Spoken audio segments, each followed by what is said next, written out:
আসসালামু আলাইকুম dear learners, কেমন আছেন সবাই? নতুন ক্লাসে সবাইকে শুভেচ্ছা জানাচ্ছি। কেউ কেউ প্রশ্ন করে থাকেন বা আপনারও মনে হতে পারে, স্যার ইংরেজি শিখতে চাই, আমি ইংরেজিতে খুব দুর্বল, কিন্তু শুরুটা করব কোন জায়গা থেকে? Take a look at the board, দেখুন বোর্ডের দিকে খেয়াল করে কি লেখা আছে, শুরু। এরপর জিজ্ঞাসা চিহ্ন দিয়ে আছে, মানে শুরুটা করব কিভাবে অথবা শুরুটা কোন জায়গা থেকে করব। এই ধরনের একটা কমন প্রশ্ন কিন্তু আমাদের অনেকেরই থেকে থাকে, যারা বিশেষ করে আপনারা ইংরেজিতে দুর্বল। তো এই ক্ষেত্রে যদি আপনারা আমাকে এই প্রশ্ন করেন যে স্যার শুরুটা করব কোন জায়গা থেকে অথবা আমি কিভাবে শুরু করব, তাদের ক্ষেত্রে আমি পরামর্শ দিব যে শুরুটা তো গোড়া থেকেই করা উচিত, তাই না? গোড়া থেকে মানে কি, শুরুটা শুরু থেকেই হোক, এটা হচ্ছে বিষয়। তা এখন এই যে বললাম যে গোড়া থেকেই, গোড়া বলতে আসলে আমরা কি বুঝছি? এখন দেখেন, কথার কথা এক্সাম্পল দিচ্ছি কিন্তু আপনাদেরকে সুন্দর করে বোঝানোর জন্য। আজকের ক্লাসটা স্কিপ করবেন না, প্রথম থেকে শেষ পর্যন্ত দেখুন, অনেক কিছু শিখতে পারবেন। আপনার ইংরেজি শেখার যে ধারণাটা সেখানে ভুল ছিল না সঠিক ছিল কী ছিল, সেই ধারণাটা সম্পূর্ণ পাল্টে যাবে ইনশাআল্লাহ। সো যে কথা বলছিলাম যে শুরুটা করবেন কোন জায়গা থেকে, এখন আমি আপনাদের সাথে কথা বলছি না, ওকে কথা বলছি বাংলাতে নাকি ইংরেজিতে? স্যার বাংলায় কথা বলছেন, ভালো কথা। এই যে আমি আপনাদের সাথে এখন বাংলায় কথা বলছি, ক্লাসটা নিচ্ছি আপনাদের বা বোঝাচ্ছি, শেখাচ্ছি। এখানে আমি অনেক বাক্য বলছি। আচ্ছা, এই প্রত্যেকটা বাক্য বলতে আমাকে কী ব্যবহার করতে হচ্ছে? বিভিন্ন শব্দ, সেই শব্দগুলো সাজিয়ে সাজিয়ে আমাকে বলতে হচ্ছে। যেমন বললাম এই যে সাজিয়ে সাজিয়ে আমাকে বলতে হচ্ছে, সাজিয়ে সাজিয়ে আমাকে বলতে হচ্ছে, 4-5টা ওয়ার্ড নিয়ে একটা বাক্য হলো। এখন এই শব্দগুলো আমাকে কী হলো? সাজাতে হলো। তারপরে তো আমি বললাম, তাহলে আপনি বুঝলেন যে ফার্স্ট অফ অল কি? ফার্স্ট অফ অল কিন্তু সাজানো নয়, ফার্স্ট অফ অল হচ্ছে শব্দ জানা। তাহলে আমি বলবো যে আপনাকে ফার্স্ট অফকোর্স আপনাকে কি শিখতে হবে? ভোকাবুলারি, যেটাকে আমরা বলি ভোকাবুলারি বা শব্দার্থ শিখতে হবে ফার্স্ট। আপনি যদি বলেন যে স্যার আমি তো শব্দই জানি না, তাহলে আমি ইংরেজি বলবো কিভাবে? হ্যাঁ, স্বাভাবিক প্রশ্ন। তাহলে আমিও স্বাভাবিকভাবে উত্তর দেবো, কথা তো বলতেই পারবেন না, তাহলে আপনাকে শব্দ শিখতে হবে। আবার অনেকেই বলেন যে স্যার আমার কিন্তু শব্দ জানা আছে, আমার স্যার বিভিন্ন শব্দ, তবে আমি বললাম যে আপনাকে ইউজুয়াল শব্দগুলো কি আপনার জানা আছে? আপনি তখন বলেন স্যার ইউজুয়াল শব্দ বলতে কনফিউজ হয়ে গেলেন যে ইউজুয়াল শব্দটা আসলে কি। ইউজুয়াল শব্দ বলতে যে শব্দগুলো আমাদের সচরাচর বেশি লাগে, বুঝছেন, মানে দৈনন্দিন জীবনে বেশি ব্যবহার করতে হয়। এবার একটা প্রশ্ন আসতে পারে, স্যার এই শব্দগুলো আমরা পাবো কোত্থেকে? হ্যাঁ, বিভিন্ন বইয়ে পাবেন, কিন্তু হয়তো আপনি বুঝে উঠতে পারছেন না যে কোন শব্দগুলো ইউজুয়াল বা বেশি ব্যবহার হতে পারে, কোন শব্দগুলো কম ব্যবহার হতে পারে, কোনগুলো আমাকে আগে শিখতে হবে কি পরে শিখতে হবে, নানান সমস্যা থাকতে পারে। কিন্তু এই সমাধান যদি দিয়ে দেওয়া যায়, ইংরেজি শেখা আপনার জন্য কোনো ব্যাপারই না। It will be like water, এটা কিন্তু পানির মতো সহজ হয়ে যাবে। আমার হাতে যে বই আছে না, এটা কিন্তু আমার স্পোকেন ইংলিশের বই, আমাদের কোর্সের বই। এই বইটা বাজারে পাওয়া যায় না। এই বইতে আমরা আমাদের স্পোকেন ইংলিশটা শেখানোর জন্য বা সহজে, যাতে খুব দুর্বল যারা তারাও যাতে সহজে শিখতে পারে, সেই জন্য ইউজুয়াল ভোকাবুলারি ইউজ করেছি। এখন ইউজুয়াল ভোকাবুলারি এই বই আপনি নিলেন, কথার কথা নেবার পরে শিখলে কি ইংরেজি বলা শিখে যাবেন? না। এরপরে কী করতে হবে? আপনাকে সেন্টেন্স মেকিং করতে হবে। এখন সেন্টেন্স মেকিং কী করে করবেন? এই বই সেই টেকনিকের পাশাপাশি ওই ক্লাসগুলো করে, ভিডিও ক্লাস আমাদের ইউটিউব চ্যানেলে দেওয়া আছে। তাহলে আপনি ভোকাবুলারি শিখলেন, তারপরে কী করলেন? সেন্টেন্স মেকিং শেখেন। সেন্টেন্স মেকিং শিখে এইগুলো ছোট ছোট করে লেখার চেষ্টা করবেন বা বলার চেষ্টা করবেন, তাহলে আপনার কি হলো? স্পিকিং বা রাইটিং দক্ষতা এসে গেল। কিন্তু এবার কথা হচ্ছে যে আমাদের এই বইটি, হ্যাঁ যে কথা বলতে চাচ্ছিলাম, যে খুব সহজে ইংরেজি শিখতে চাইলে আপনারা এই বইটি সংগ্রহ করবেন। এই বইটি তো বাজারে পাওয়া যায় না। আমি তো প্রত্যেকটা ভিডিওতে এই মেসেজগুলো দিয়ে দিই, কারণ প্রতিনিয়ত নতুন নতুন ভিউয়ার আমাদের চ্যানেলে প্ল্যাটফর্মে তারা আসছেন, তারা দেখছেন, শিখছেন। তো তাদের জন্য এই নিউজগুলো দেওয়া দরকার। যারা জানে তারা তো জানে, তাদের কাছে একঘেয়েমি লাগতে পারে, বাট নতুনদের জন্য কিন্তু আপনিও চিন্তা করবেন যে হ্যাঁ আসলেই তো তাই, নতুন যারা তারা তো জানে না, তাদের তো জানানোর দরকার। বইটা সংগ্রহ করবেন, আমাদের স্ক্রিনের নাম্বারে যোগাযোগ করবেন। এই বই সংগ্রহ করে বইয়ের লেসনের ভিডিও ক্লাসগুলো একদম সিরিয়াল অনুযায়ী দেখবেন আমাদের ইউটিউব চ্যানেলে দেওয়া আছে। সিরিয়াল অনুযায়ী আপনি প্র্যাকটিস করুন, তখন একদিন হয়তো আপনি কমেন্ট করবেন স্যার আপনি ঠিক বলেছিলেন। বইটা আসলে খুব সহজ করে উপস্থাপন করা হয়েছে, এবং এখান থেকে আমি ক্লাসগুলো দেখে প্র্যাকটিস করে এখন আমার ইংরেজি দক্ষতা অনেকটাই বেড়ে গেছে। আলহামদুলিল্লাহ বাড়বে, কারণ অনেকের ইতিমধ্যে বেড়েছে। সো আপনি নো মোর টেনশন, চিন্তার কোনো কারণে আপনি বইটি সংগ্রহ করুন। বইটি সংগ্রহ করে যদি সত্যি ইংরেজি শিখতে চান সহজে, তাহলে বইটির ভিডিও ক্লাসগুলো সিরিয়ালি দেখুন, প্র্যাকটিস করুন। আমি অনেকেই তো লিঙ্ক পাঠাই, আমরা আমাদের অফিস থেকে কিন্তু লিঙ্ক পাঠিয়ে দিই, ইমোতে হোয়াটসঅ্যাপে লিঙ্ক পাঠাই কেউ নক করলে, যাতে করে কী হয়, তারা ওই ভিডিও ক্লাসগুলো দেখতে পারে, দেখে সহজে ইংরেজি শিখতে পারে। তখন তারা দেখে যে না আসলে ইটস ভেরি ইজি, সত্যি খুব সহজ। সো আগ্রহী থাকলে বইটি অর্ডার করবেন।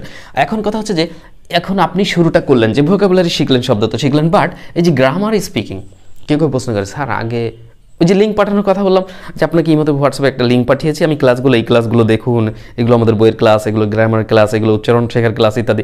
এখন কোনটা আগে দেখবে কোনটা পরে, এটা একটা ব্যাপার থাকে। যদিও আপনি আপনার ইচ্ছা মতো দেখতেই পারেন, তারপরে বলবো আপনি প্রথমত আমাদের এই বইয়ের ক্লাসগুলো ফলো করুন। তো এখন বইয়ের ক্লাসগুলো যদি ফলো করতেই চান, তাহলে কিন্তু একইভাবে দেখা যাবে যে আপনি সেখানে অনেক ভোকাবুলারি শিখছেন সিস্টেম্যাটিক্যালি, তাহলে সেন্টেন্স মেকিং শিখছেন। এখন ভোকাবুলারি শিখলেন, এটা কোনো গ্রামারের বিষয় নয়। শব্দ আমি শিখলাম যে পেন মানে কলম, বুক মানে বই, তাই না? এই যে ওয়াচ আপনারা দেখছেন, ওয়াচ মানে দেখা, লার্ন মানে শেখা, রিড মানে পড়া, রাইট মানে লেখা, শিখলেন। কিন্তু এরপরে যখন বললাম যে সেন্টেন্স মেকিং আপনি শিখছেন, তার মানে আপনাকে যে ভিডিওগুলো লিঙ্কে দেওয়া হচ্ছে, ওই লিঙ্কের ভিডিও সিরিয়াল অনুযায়ী দেখলে আপনার আর এই প্রশ্ন করার কোনো স্কোপ থাকবে না। আপনি নিজে বুঝে নিতে পারবেন যে এইভাবেই আমাকে আগাতে হবে। দ্যাটস দ্য সলিউশন, এটা হচ্ছে সমাধান। তাহলে তো আর কোনো টেনশনের কারণ নাই। আপনি লিঙ্কের ভিডিও ক্লাসগুলো সিরিয়ালি প্র্যাকটিস করুন। যারা প্রবাসী বন্ধুরা আছেন, প্রবাসী বন্ধুরা সহজে ইংরেজি শিখতে চাইলে, আমাদের এই বইটি সংগ্রহ করতে চাইলে অবশ্যই আমাদের সাথে যোগাযোগ করবেন। আমরা ব্যবস্থা করবো ইনশাআল্লাহ। অসংখ্য প্রবাসীরা, বিশ্বের বিভিন্ন দেশের প্রবাসীরা, তারা কিন্তু দেখছে ভিডিও ক্লাসগুলো, তারা বই সংগ্রহ করছে, তারা ইংরেজি শিখছে, তাদের দক্ষতা বাড়ছে। তো এখন কথা হচ্ছে যে এই গ্রামার শিখবো না স্পিকিং শিখবো, তখন অটোমেটিক্যালি দেখবেন যে ভোকাবুলারির পর যখন সেন্টেন্স মেকিং শিখছেন, এখন সেন্টেন্স মেকিং কিসের? আমি বললাম যে সেন্টেন্স মেকিং, আমি ভাত খাই, আই সিট, এটা তো প্রায় বলি আমি ভাত খাই, আই সিট। দেখেন টেকনিকটা, আপনারা তো জানেন এটা বোধহয়। আমি ভাত খাই, এই যে তিনটে শব্দ, বলেন তো আমি ইংরেজি আই, তো ভাত ইংরেজি, স্যার ভাত ইংরেজি তো রাইস, তাহলে খাই ইংরেজি ইট, তাহলে আমি ভাত খাই, আই রাইস ইট, তাহলে আমি ভাত খাই ইংরেজি কি? I rice eat. স্যার এটা কি হলো? আই রাইস ইট না তো আই রাইস। তা আমি তখন প্রশ্ন করছি, তা আই রাইস কেন হবে? আই রাইস ইট বললে হবে না কেন? এই যে পরপর আছে, আমি ভাত খাই, আই রাইস ইট। এভাবেও আমরা অনেকে পরপর বাংলা শব্দগুলো পরপর থাকে, ইংরেজি পরপর সাজাতে যাই। সাজাতে গেলে দেখা যায় যে সঠিক বাক্য হয় না, গ্রামাটিক্যালি ভুল হয়। তো আমি বললাম যে আই রাইস ইট, এটা সঠিক নয়। তাহলে হবে I eat rice, I eat rice. এখন আই মানে কি? সাবজেক্ট, সাবজেক্টের পরে কার স্থান? সাবজেক্টের পরে ভার্বের স্থান, ভার্বের পরে কার স্থান? অবজেক্টের স্থান। কোনটা সাবজেক্ট, কোনটা অবজেক্ট, কোনটা ভার্ব, এটা মোটামুটি সিম্পল ধারণা রাখলেই চলবে। হাই থটের কোনো অ্যাডভান্স লেভেলের গ্রামার আপনাকে শেখার দরকার নাই স্পিকিং শেখার জন্য, সহজে করতে পারবেন। ওই যে ভাঙা ইংরেজি বিভিন্ন ক্লাসে আমি বলে থাকি, আপনারা জানেন যে ভাঙা ইংরেজি দিয়েও স্পিকিং করতে পারবেন। আমাদের ভিডিও ক্লাসগুলো দেখলে আমি মনে করি যে আপনি গ্রামার খুব বেশি দক্ষ না হলেও বা কিঞ্চিত ধারণা থাকলেও আপনি ইংরেজিতে অন্তত কথা বলতে পারবেন ইনশাআল্লাহ। বাট টেকনিকগুলো আপনাকে দেখতে হবে, বুঝতে হবে, সাহস নিয়ে, কনফিডেন্স নিয়ে বলা প্র্যাকটিস করতে হবে, তাহলেই পারবেন। তো এখন আমি বললাম যে তাহলে সাবজেক্ট প্রথমে দিবা, দেওয়ার পরে তোমাকে হচ্ছে দিতে হবে, কি বলে, ভার্ব দিতে হবে। ভার্বের পরে তুমি কি দিবে? ভার্বের পরে তুমি অবজেক্ট দিবে। তাহলে সাবজেক্ট, ভার্ব, অবজেক্ট, এইগুলো কিসের কথা? স্যার এই সাবজেক্ট, ভার্ব, অবজেক্ট এগুলো তো গ্রামারের কথা। হ্যাঁ, তাহলে তো তুমি অটোমেটিক্যালি দেখো গ্রামারও শিখে যাচ্ছ। আবার যখন তুমি এই বাক্যটা লিখলে, বাক্যটা লেখার পরে যখন তুমি বললে আই রাইস ইট, কথার কথা, আমি ভাত খাই, তুমি দুর্বল, ভুল বলেছো, কোনো সমস্যা নেই, কেউ বুঝবে। I rice it in the morning, কেউ শুনে বুঝবে যে তুমি সকালে ভাত খাও সেই কথা বলতে চাচ্ছ। কিন্তু তারা হয়তো হাসবে যে I rice it in the morning বলছে, বলবে যে I eat rice in the morning, তা না বলে বলছে I rice it in the morning. তারা একটু হাসবে, কিন্তু হাসলেও, মজা পেলেও তারা কিন্তু বুঝবে যে তুমি কি বলতে চাচ্ছ। বাট তুমি সবার হাসির পাত্র তো নিশ্চয়ই হবে না, তাই তোমাকে স্বাভাবিক প্রাথমিক ধারণা রাখতে হবে গ্রামার সম্পর্কে। সেই আলোচনাও তুমি কিন্তু আমাদের এই বইয়ে পাবে, আমাদের ভিডিও ক্লাসে পেয়ে যাচ্ছ। সো সমাধান সব কিছু দিয়ে দিচ্ছি, এখন তোমাকে কাজে নেমে পড়তে হবে, কাজ করতে হবে, প্র্যাকটিস করতে হবে। সিরিয়ালি দেখো, প্র্যাকটিস করো ইনশাল্লাহ। আর একটা বিষয় হচ্ছে যে তাহলে তুমি গ্রামার শিখবে না স্পিকিং শিখবে, অটোমেটিক্যালি এই অনুযায়ী ফলো করলে তোমার এই প্রশ্ন নিয়ে টেনশন নাই, তুমি কিন্তু কাজ করতে পারছো, আগাতে পারছো। আদারওয়াইজ তুমি অন্য কোনো ম্যাটেরিয়াল নিয়ে বা নিজে নিজে চিন্তা করলে তখন তোমাকে কনফিউশনে পড়ে যেতে হয় যে আসলে আমি কোনটা আগে করব, কোনটা পরে করব, কিভাবে কি করব, নানান সমস্যা আছে। তাহলে নো মোর টেনশন। আমার পরামর্শ হচ্ছে, তোমাদেরকে বারবার বলছি, তোমরা বন্ধুরা যারা সহজে ইংরেজি শিখতে চাও বা আমাদের সম্মানিত অনেক ভিউয়ার আছেন, আপনারা যারা সহজে ইংরেজি শিখতে চান, তারা অবশ্যই এই মেটেরিয়ালটি সংগ্রহ করে আপনি সিরিয়ালি প্র্যাকটিস করুন। আপনি নিজে না চাইলে আপনার বাচ্চা কাচ্চা থাকলে, পরিবারের কেউ থাকলে, কাছের দূরের কেউ থাকলে, কাউকে পরামর্শ দিতে চাইলে তাকেও পরামর্শ দিতে পারেন, সহজে শিখতে পারবে ইনশাআল্লাহ। কারণ ইতিমধ্যে অনেকে সাকসেসফুল হয়েছে আলহামদুলিল্লাহ। যারা আন্তরিকতার সাথে চেষ্টা করে তারা তো সফল হয়, আপনি হবেন। তাহলে আমাদেরকে গ্রামার না স্পিকিং এই নিয়ে টেনশন করার দরকার নাই। তবে ফার্স্ট অফ অল কিন্তু যেটা শিখতে হবে সেটা কিন্তু মনে রাখতে হবে যে ভোকাবুলারি, শব্দার্থ শিখলে ইংরেজি বলা সম্ভব হবে। তো এখন আমরা কিছু বাক্য গঠন করার চেষ্টা করি, তাহলে আমাদের সহজ করে ক্লাসে জাস্ট টেক এ লুক। ওকে, আমাদের বইয়ের যে ভোকাবুলারি দেওয়া আছে বা শব্দার্থ দেওয়া আছে সেটা দিয়ে হয়তো তুমি করতেছো, দেখাচ্ছে। যেমন মনে করো আমাদের বইয়ের ভোকাবুলারিতে দেওয়া আছে ক্যাচ, কোন একটা লেসনে দেওয়া আছে যে ক্যাচ মানে ধরা। আমি যদি বলি যে আমি বলটি ধরি, আই ক্যাচ দ্য বল, এই দ্য বল হচ্ছে অবজেক্ট আর আই হচ্ছে সাবজেক্ট আর এই ক্যাচটা হলো ভার্ব। তাহলে সাবজেক্ট ভার্ব অবজেক্ট, এটা হচ্ছে বাক্য গঠনের টেকনিক, সাবজেক্ট ভার্ব অবজেক্ট। কিন্তু আমরা যারা দুর্বল তারা যদি এরকম বলো যে আমি বলটি ধরি, তাহলে আই দ্য বল ক্যাচ, তুমি বলে যে আমি বলটি ধরি, আই দ্য বল ক্যাচ, কথার কথা বলে ফেলেছো, নো প্রবলেম। স্পিকিংয়ে অন্তত তুমি মনের ভাব প্রকাশ করতে পারবে। তবে আপাতত তুমি এভাবে বলো, সমস্যা নেই। তবে তোমাকে কেউ যদি এরকম ভুলভাল ইংরেজি তোমার মুখ থেকে শুনে তোমাকে কেউ ভর্ৎসনা করে বা অপমানজনক কথাবার্তা বলে, তুমি তাতে আপাতত কিছু মনে করো না বা তার সাথে দ্বন্দ্ব সৃষ্টি করো না। আপাতত তুমি মাথায় রাখো যে ঠিক আছে আমি ভুল বলছি, হয়তো এরকম বলতেছে, আমাকে অপমানজনক করতেছে, ঠিক আছে আমি সঠিকভাবে বলেই শোনাই দিব। কনফিডেন্স, নিজের ভিতরে একটা জেদ তৈরি করতে হবে, ডিটারমিনেশন তৈরি করতে হবে যে আমি সঠিকভাবে ইংরেজি বলবো ইনশাল্লাহ। প্র্যাকটিস করতে হবে, ঠিক আছে? দ্বন্দ্বে যাওয়া যাবে না, দ্বন্দ্ব বন্ধ করে নিজেকে এর প্রতি ডিভোটেড করতে হবে। তাহলে আমি বলটি ধরি, আই ক্যাচ দ্য বল, ঠিক আছে? এখন আমি বলেছিলাম যে আমরা যখন ইংরেজিতে কথা বলি তখন শুধু হাবোধক কথা বলি না, নাবোধক কথা বলি। নাবোধক করো, আমি বলটি ধরি না। তুমি বলবে যেহেতু এটা সিম্পল প্রেজেন্টে বা প্রেজেন্ট ইনডিফিনাইটে থাকলে আমাদেরকে ওই যে ডোন্ট বা ডাজন্ট ইউজ করতে হয় নেগেটিভে।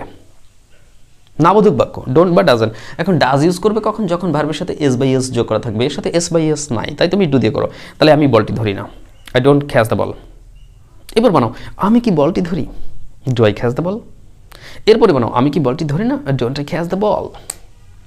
তাহলে এইভাবে তুমি বাক্য তৈরি করার চেষ্টা করো। শেখা ইংরেজি কি? তোমরা জানো যে শেখা ইংরেজি লার্ন।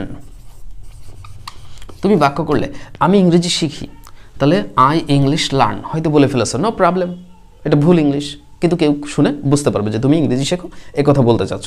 বাট আমি ইংরেজি শিখি হবে আই লার্ন ইংলিশ।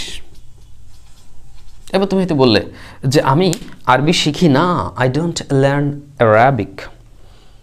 আমি কি ইংরেজি শিখি, ডু আই লার্ন ইংলিশ। আমি কি আরবি শিখি, ডু আই লার্ন অ্যারাবিক। আমি কি আরবি শিখি না, ডোন্ট আই লার্ন অ্যারাবিক।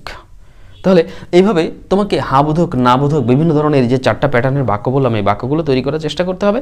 আর এগুলো তৈরি করতে পারলে দেখবে যে তুমি বিভিন্ন ধরনের বাক্য বলতে পারছো, মনের ভাব প্রকাশ করতে পারছো, ইভেন লিখতেও পারছো। স্পিকিংয়ের পাশাপাশি রাইটিং স্কিলও বাড়বে ইনশাআল্লাহ। তাহলে এই ইনস্ট্রাকশন ফলো করে তোমরা কাজ চালিয়ে যাও। তাহলে বইটা সংগ্রহ করার পরে তোমাদের কাজ হচ্ছে যে ভোকাবুলারিগুলো আয়ত্ত করা, তারপরে সেন্টেন্স মেকিং করে সেগুলো আবার বলা বলি করা।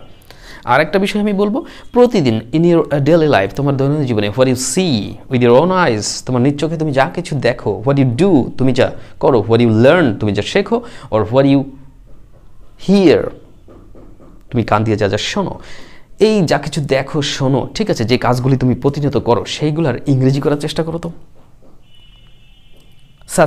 আজকের ভিডিও ক্লাসটা আমি সকালে তৈরি করছি, আমি এখনও গোসল করিনি, আজকে উইন্টার সিজন চলছে এখন, তো আমি একটু পরে আমি গোসল করবো, শাওয়ার নিব। তুমি বলে যে আমি এখন ইংরেজি শিখছি, now I am learning English. তারপরে আমি 10 মিনিট পরে আমি কি করব, আমি গোসল করব। After 10 minutes I will take my bath. এখন আমি হয়তো বাক্য সঠিকভাবে বলতেছি, বাট তুমি হয়তো সঠিকভাবে বলতেছো না। তুমি বলে যে now practice English, I practice English, and 10 minutes later I complete bath, and bath completing I rice take, and rice taking complete noon time, 1:30 p.m. I Zohar prayer complete, and Zohar prayer complete, then lunch taking lunch complete, and lunch complete, rest taking, 2 hours sleeping, afternoon go to market and buy some products, buying completing, come back home and refresh and take rest.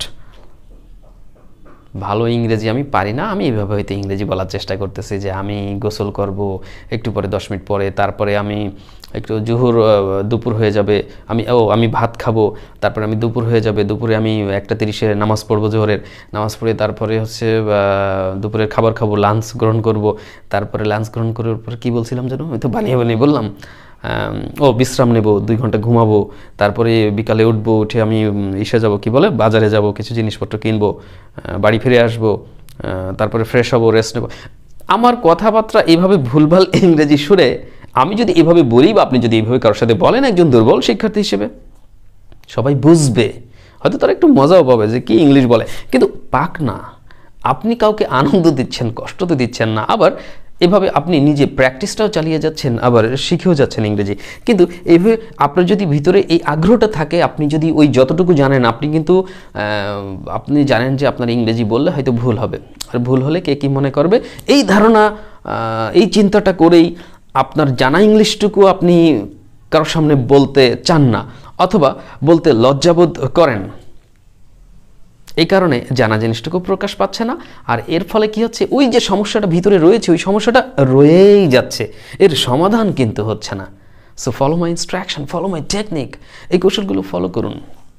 বলবেন, ভুল হলেও বলবেন। এই বলতে বলতে একসময় যে দেখা যাবে যে আপনি সঠিক ইংরেজি বলছেন।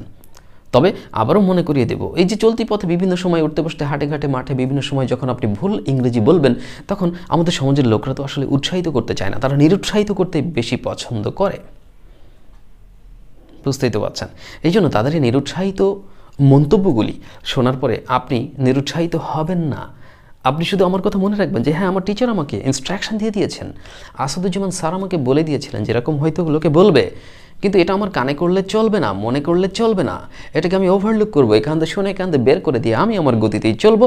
এক সময় যে দেখা যাবে ইনশাল্লাহ আমি ভালো ইংরেজি বলছি, আর আমার কথা না শুনলে দেখা যাবে যে যা অবস্থা রয়েছে তাই রয়ে গেল, এর কোনো ইমপ্রুভমেন্ট বা ডেভেলপমেন্ট আসলো না। So guys, follow my instruction. May Allah make you successful, everybody. Okay, I pray for all of you from the core of my heart.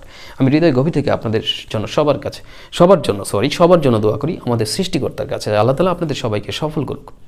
নামাজ কালাম করবেন, 5 ওয়াক্ত নামাজ কালাম করবেন। আমাদের ইসলাম ধর্মের যেসব শিক্ষার্থী বন্ধুরা আছেন, ভিউয়ার্স আছেন, যারা অন্যান্য ধর্মের আছেন, তারা তাদের ধর্মকর্ম পালন করবেন। আর ইংরেজিটা শিখুন, প্রযুক্তি সম্পর্কে জ্ঞান অর্জন করুন, দেখবেন আপনি ভালো কিছু করছেন, ফিউচারে আপনার ফিউচার ডেভেলপ হচ্ছে, আপনি ভালো ক্যারিয়ার করতে পারছেন। So learn English and build up a good career. ইংরেজি শিখুন, ভালো ক্যারিয়ার করুন। সবার শুভকামনা করে আজকের মতো আপাতত এখানে বিদায় নিচ্ছি, কথা হবে নতুন করে ক্লাসে। আনটিল দেন, আল্লাহ হাফেজ, আসসালামু আলাইকুম রহমতুল্লাহ, হ্যাভ এ লাভলি ডে।